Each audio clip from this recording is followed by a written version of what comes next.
Welcome to our channel. Today we how to update Clerk authentication settings for Adalo app step by step clearly. To update Clerk authentication settings for your Adalo app, first, log into your Clerk account. Navigate to the dashboard where you can manage your Clerk settings.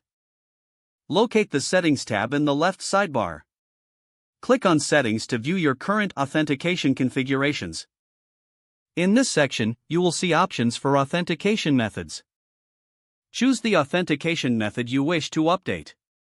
For example, if you want to enable email and password authentication, select this option. Fill in the necessary fields as required by the email authentication setup.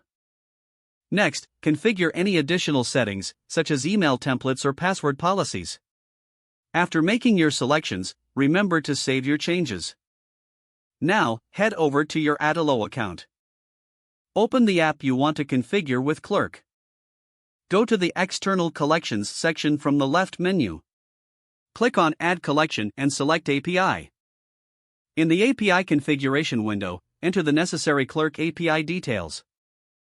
You will need your API key, which can be found in your Clerk dashboard. Set up the endpoints for user authentication. Ensure you configure both the sign up and sign in endpoints correctly.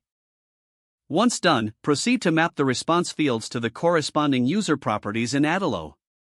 Test the connection to verify if the integration works smoothly.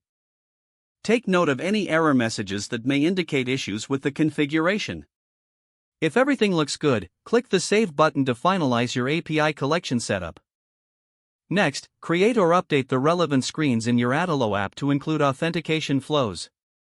This could involve adding sign-up and sign-in forms. Ensure these forms are connected to the Clerk API collection you just set up. Preview your app to test the new authentication settings. Make sure that users can sign up and log in without problems.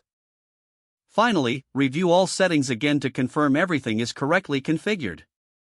Don't forget to like this video and subscribe to our channel for more step-by-step tech guides.